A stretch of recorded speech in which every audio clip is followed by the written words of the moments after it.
सभी का स्वागत है हमारे YouTube channel times of mathematics में। आज हम पढ़ने वाले हैं बेसिक थर्ड सेम की फिजिकल केमिस्ट्री का यूनिट 2 का लेक्चर सेकेंड। इससे पहले हमने लेक्चर 1 कवर कर चुके हैं जिसमें हमने राउंड ऑफ 20 क्वेश्चन सॉल्व करे थे। अगर आपने वो वीडियो नहीं देखा है तो उसका लिंक आई बटन में गिवन है, आप वहां जाकर वीडियो को देख सकते हैं। साथ ही उसका लिंक डिस्क्रिप्शन बॉक्स में गिवन है, आप वहां से भी वीडियो को देख सकते हैं। अगर आपने अभी तक हमारे चैनल को सब्सक्राइब नहीं करा है तो इस रेड बटन को टच करके सब्सक्राइब कर दें। साथ ही साथ हमारे चैनल में अदर सब्जेक्ट के एमसीक्यू जैसे maths, physics, chemistry, English, EVS के एमसीक्यू भी अवेलेबल है, आप उन वीडियोस को भी देख सकते हैं। तो चलिए स्टार्ट करते हैं हमारा लेक्चर नंबर 2। लेक्चर नंबर 2 का हमारा फर्स्ट क्वेश्चन है, question number 21। What is the point at which all three phases of system exist? What is the point? ऐसा point at which all three phases, जिसमें all the three phases, तीनों के तीनों phases मतलब solid, liquid और gas of a system exist. System के तीनों phases जिस पॉइंट पर एग्जिस्ट करते हैं, मतलब जिस पॉइंट पर होते हैं, उस पॉइंट को हम क्या बोलते हैं? ट्रिपल पॉइंट बोलते हैं, वेपर पॉइंट बोलते हैं, सब्लिमेशन बोलते हैं या यूटेक्टिक पॉइंट बोलते हैं। अगर हम बात करें यूटेक्टिक पॉइंट की, तो यूटेक्टिक पॉइंट क्या होता है? Lowest temperature at which liquid exist.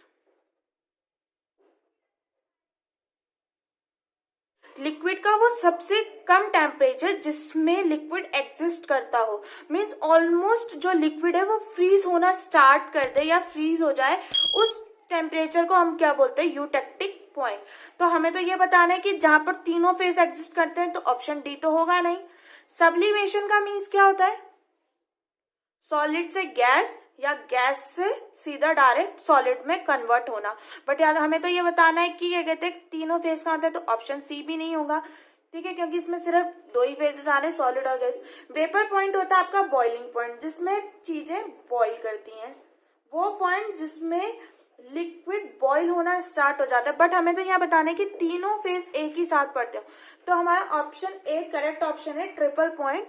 Basically triple point क्या होता है? ऐसा एक पॉइंट जिसमें तीन फेज एक साथ एग्जिस्ट करते हैं, उसको हम बोलते हैं ट्रिपल पॉइंट। तो हमारा करेक्ट ऑप्शन कौन सा है? Triple point. अब हमारा नेक्स्ट क्वेश्चन है, question number 22। For water system the number of phases at the triple point is. For water system, हमारे वाटर सिस्टम के लिए द नंबर ऑफ फेजेस मतलब P की वैल्यू हमें बतानी है at triple point. Triple point में P की वैल्यू क्या होती है? तो ट्रिपल पॉइंट मतलब जिसमें हमारे तीनों फेज एग्जिस्ट करते हैं, सॉलिड, लिक्विड और गैस। तो नंबर ऑफ फेजेस हमारे कितने हो गए? 3। तो इसका करेक्ट ऑप्शन कौन सा है? ए। अब हमारा नेक्स्ट क्वेश्चन है, question number 23। Zn and mg system is. जो Zn और mg है वो किसका कैसा सिस्टम है? तो अगर आपको याद होगा, जो हमने इससे पहले वाली वीडियो देखी थी उसमें हमने एक क्वेश्चन करा था कि जो कॉन्ग्रेंट मेल्टिंग पॉइंट है वो किसके एग्जाम्पल है। तो अगर याद होगा तो वहां पर एक एग्जाम्पल था, Zn and mg is a system of congruent melting point. तो ये किसका करेक्ट ऑप्शन है? कॉन्ग्रेंट मेल्टिंग पॉइंट का, मतलब जो Zn और mg है वो कॉन्ग्रेंट मेल्टिंग पॉइंट सिस्टम को शो करते हैं। अब हमारा नेक्स्ट क्वेश्चन है, question number 24। How many components are there in a ferric chloride system. Ferric chloride system में कितने कंपोनेंट होते हैं? तो फेरिक क्लोराइड सिस्टम में कितने कंपोनेंट होते हैं? 2। सॉरी, इसमें गलती यहाँ पर आना है आपका, फेरिक क्लोराइड वाटर सिस्टम, ठीक। तो इसमें कितने होते हैं? एक तो फेरिक क्लोराइड FeCl3 एक कंपोनेंट, और दूसरा कंपोनेंट हमारा क्या हो? वाटर। दो कंपोनेंट से मिलकर बनता है फेरिक क्लोराइड। तो हमारे टोटल कितने कंपोनेंट है? 2। अब हमारा नेक्स्ट क्वेश्चन है, question number 25। How many phases are present in the ferric chloride system. Ferric chloride system में हमारे कितने फेजेस होते हैं? तो फेरिक क्लोराइड सिस्टम में हमारे 8 फेजेस होते हैं। इसमें भी एक गलती आपकी, यहाँ पर वाटर आना है, फेरिक क्लोराइड वाटर मतलब FeCl3 और H2O का सिस्टम, इन दोनों का सिस्टम। ठीक, तो आपको याद रखना है कि इसमें 2 कंपोनेंट और 8 फेजेस होते हैं। ठीक, तो इसका करेक्ट ऑप्शन कौन सा है? 8। अब हमारा नेक्स्ट क्वेश्चन है question number 26। Such a system of solid liquid equilibrium with the gas phase absent is known as। ऐसा सिस्टम जिसमें सॉलिड लिक्विड इक्विलिब्रियम हो बट गैस फेज क्या हो? एब्सेंट हो, ऐसे सिस्टम को हम क्या बोलेंगे? ऐसे सिस्टम को जिसमें आपका सॉलिड लिक्विड इक्विलिब्रियम प्रेजेंट होता है और गैस फेज एब्सेंट होता है, ऐसे सिस्टम को हम बोलते हैं कंडेंस्ड सिस्टम, जिसके लिए हम रिड्यूस फेज रूल यूज करते हैं। ठीक है, तो याद रखना इस चीज को कि वो सिस्टम जिसमें सॉलिड लिक्विड इक्विलिब्रियम तो होता है बट गैस फेज क्या होता है? एब्सेंट होता है, ऐसे सिस्टम को हम क्या बोलते हैं? Condense system. अब हमारा नेक्स्ट क्वेश्चन है question number 27। How many component are there in a water system? Water system में कितने कंपोनेंट होते हैं? तो वाटर सिस्टम में मतलब एक वाटर ही होता है, तो उसमें कितने कंपोनेंट है? एक ही कंपोनेंट है। तो हमारा करेक्ट ऑप्शन कौन सा है? C. How many phases are there in water system? Water system में कितने फेजेस होते हैं? अब इस वाटर से आप कितने फेजेस बना सकते हो? या तो बना सकते हो आइस बना सकते हो, मीन्स सॉलिड, लिक्विड मतलब वाटर, और गैस मीन्स वेपर। तो कितने फेज बन सकते हैं हमारे? 3। तो इसका करेक्ट ऑप्शन कौन सा है? सी, 3। वाटर सिस्टम में कितने फेजेस होते हैं हमारे? 3। कंपोनेंट 1 होते हैं और 3 फेजेस होते हैं वाटर सिस्टम में। अब हमारा नेक्स्ट क्वेश्चन है question number 29। Aniline hexane system is. जो एनिलीन हेक्सेन है वो कैसा सिस्टम है? सॉलिड सॉलिड का है, मीन्स दोनों सॉलिड सॉलिड है, या लिक्विड लिक्विड, दोनों लिक्विड लिक्विड है, या 2 पार्शली मिसिबल लिक्विड्स, दो लिक्विड्स तो है बट पार्शली मिसिबल है, मतलब अच्छी तरीके से घुले नहीं है। तो जो हमारा एनिलीन और हेक्सेन सिस्टम है वो कैसा है? 2 पार्शली मिसिबल लिक्विड, वो ऐसे लिक्विड जो अच्छी तरीके से घुले नहीं है, ऐसे लिक्विड्स को हम क्या बोलते हैं? 2 पार्शली मिसिबल लिक्विड। तो एनिलीन और हेक्सेन जो सिस्टम है वो कैसा है हमारा? 2 पार्शली मिसिबल लिक्विड। अब हमारा नेक्स्ट क्वेश्चन है question number 30। Solid, silver, liquid and vapour are in equilibrium, the system is. जो सॉलिड सिल्वर है हमारा, सिल्वर किस फॉर्म में? सॉलिड भी है, लिक्विड फॉर्म में भी है और वेपर फॉर्म में भी है, इक्विलिब्रियम में। तो उस सिस्टम को हम क्या बोलेंगे? मोनोवेरिएंट, नॉन वेरिएंट, बाईवेरिएंट या ट्राइवेरिएंट बोलेंगे। तो ऑप्शन बताने से पहले आपको पता होना चाहिए कि मोनोवेरिएंट, बाईवेरिएंट, ट्राइवेरिएंट, नॉन वेरिएंट क्या होता है। तो मोनोवेरिएंट वो होते हैं कि जिसमें सिर्फ ओनली 1 कंपोनेंट इज देयर, सिर्फ एक ही कंपोनेंट होता है। बाईवेरिएंट में 2, ट्राई में 3 और नॉन में 0 कंपोनेंट्स होते हैं, मतलब सॉरी 0 नहीं, आप ये बोल सकते हैं नॉन वेरिएंट वो होते हैं जो इनकेपेबल होते हैं, क्या कहते हैं, वेरिएशन दिखाने में, जो कोई भी वेरिएशन शो नहीं करते उनको हम नॉन वेरिएंट बोलते हैं, और जो 0 शो करते हैं वो होते हैं आपके इनवेरिएंट, जिन पे 0 कंपोनेंट्स हो। ठीक, तो अब बात करते हैं हम अपने क्वेश्चन की। तो सिल्वर सॉलिड, लिक्विड और वेपर फॉर्म में प्रेजेंट है इक्विलिब्रियम में, तो वो सिस्टम कैसा होगा आपको? तो हमारे पास कंपोनेंट क्या है? सिर्फ एक ही है, सिल्वर, तो ये कैसा है हमारा? Mono variant. तो इसका करेक्ट ऑप्शन है मोनो वेरिएंट। ठीक है, क्योंकि इसमें सिर्फ एक ही कंपोनेंट मिला है और वो कौन है? आपका। अब हमारा नेक्स्ट क्वेश्चन है question number 31। On heating one solid phase result in another solid phase and liquid phase during dash reaction। On heating one solid phase result in another, अगर आप एक solid phase को heat करते हो और वो आपको क्या देता है? solid और liquid phase देता है, दोनों एक साथ, तो उस reaction को हम क्या बोलते हैं? हम उस reaction को बोलते हैं peritectic reaction just at a constant temperature।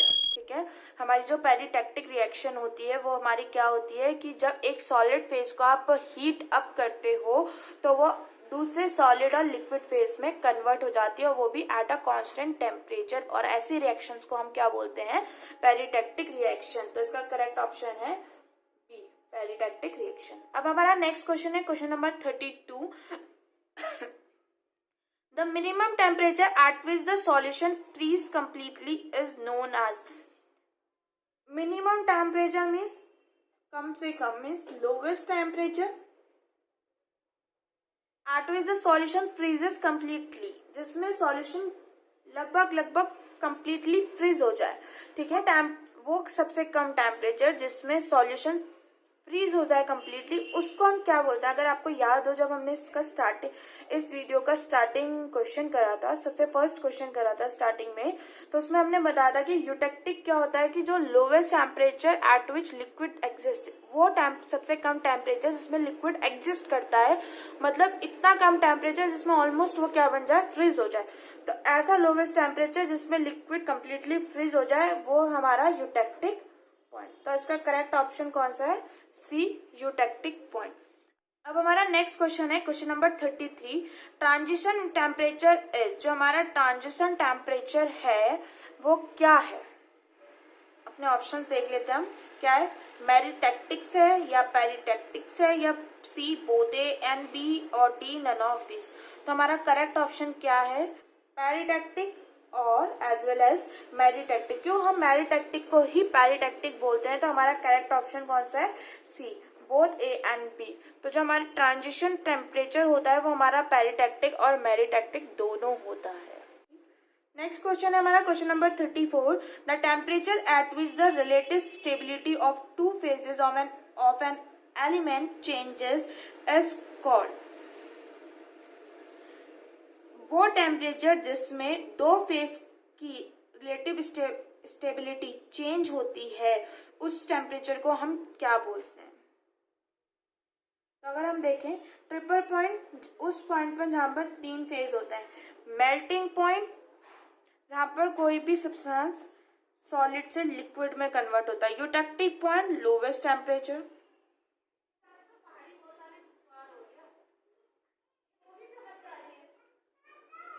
ठीक, तो हमारा करेक्ट ऑप्शन कौन सा है? सी, ट्रांजिशन एलिमेंट।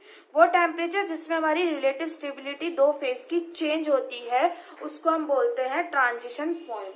अब हमारा नेक्स्ट क्वेश्चन है question number 35। Select the wrong statement for the following statement with respect to a phase diagram.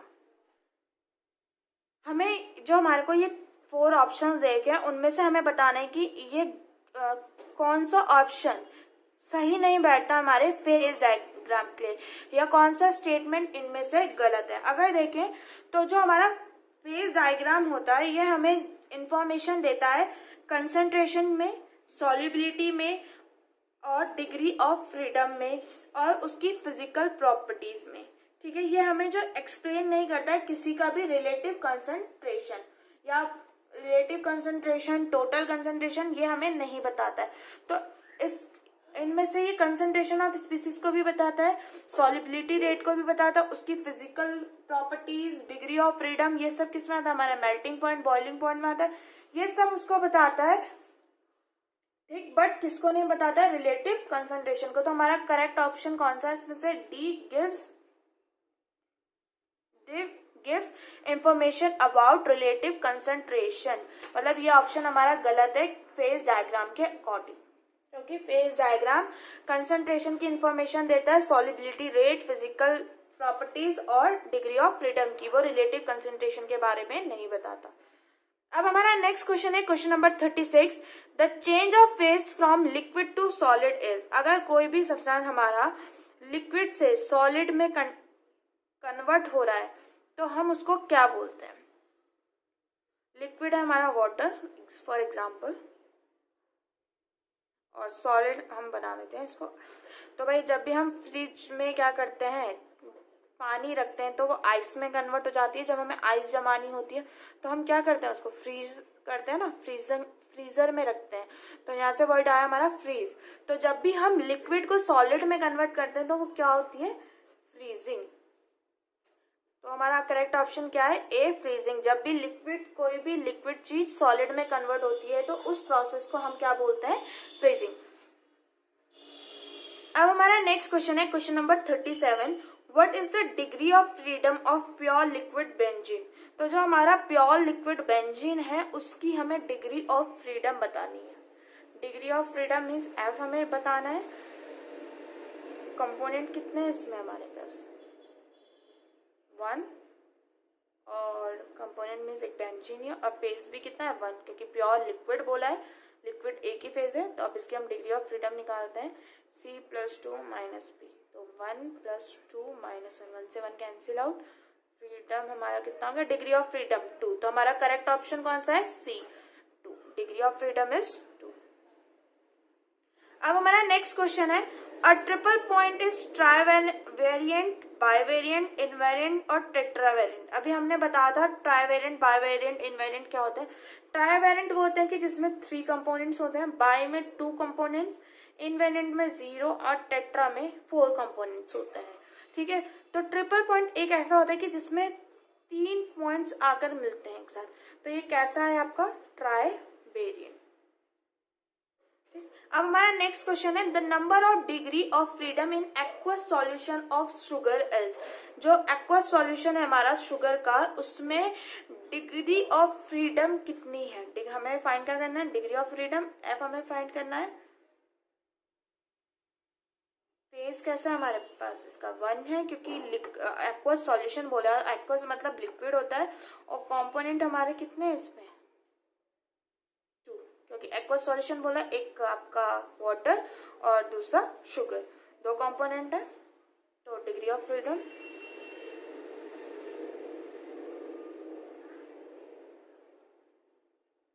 2 + 2 4 - 1। तो डिग्री ऑफ फ्रीडम इज 3। तो इसके बाद डिग्री ऑफ फ्रीडम हमारे कितनी है C। अब हमारा नेक्स्ट क्वेश्चन है question number 40, what is the Gibbs rule for metallurgical system. जितना जो भी हमारे मेटलर्जिंग सिस्टम होते हैं उनकी गिब्स रूल, उनके लिए क्या गिब्स रूल होता है। तो मेटलर्जिक सिस्टम मीन्स कंडेंस सिस्टम की बात हुई है यहाँ पर कि मेटलर्जिक सिस्टम क्या होता है, हमारे सारे कंडेंस सिस्टम होते हैं। तो कंडेंस सिस्टम के लिए गिब्स फेज रूल क्या होता है हमारे पास F = C+1 माइनस का P। तो हमारा करेक्ट ऑप्शन कौन सा है F = C+1 माइनस P। हमारा करेक्ट ऑप्शन है A, F = C+1 minus A। अगर हम इसमें देखें तो ये हमारा जनरल सॉल्यूशन होता है, ये हमारा नॉर्मल सॉल्यूशंस के लिए होता है, कंडेंस सिस्टम के लिए नहीं होता है। तो ये वाला ऑप्शन तो होगा नहीं। नेक्स्ट ऑप्शन है हमारा कि अगर यहाँ पर माइनस है तो इस तरफ P आएगा तो प्लस में होगा, बट यहाँ पर माइनस में ऑलरेडी, अगर ये माइनस में अपोजिट साइड आएगा तो प्लस का P बन जाएगा। तो ये ऑप्शन तो होगा नहीं हमारा, ये भी नहीं है, नन ऑफ दिस भी नहीं होगा। तो हमारा करेक्ट ऑप्शन कौन सा F = C+1 minus P। I hope आपको ये वीडियो अच्छी लगी होगी, तो इस वीडियो को ज्यादा से ज्यादा शेयर करें और इस चैनल को सब्सक्राइब करें। तो फिर मिलते हैं अपनी नेक्स्ट वीडियो में। Thank you.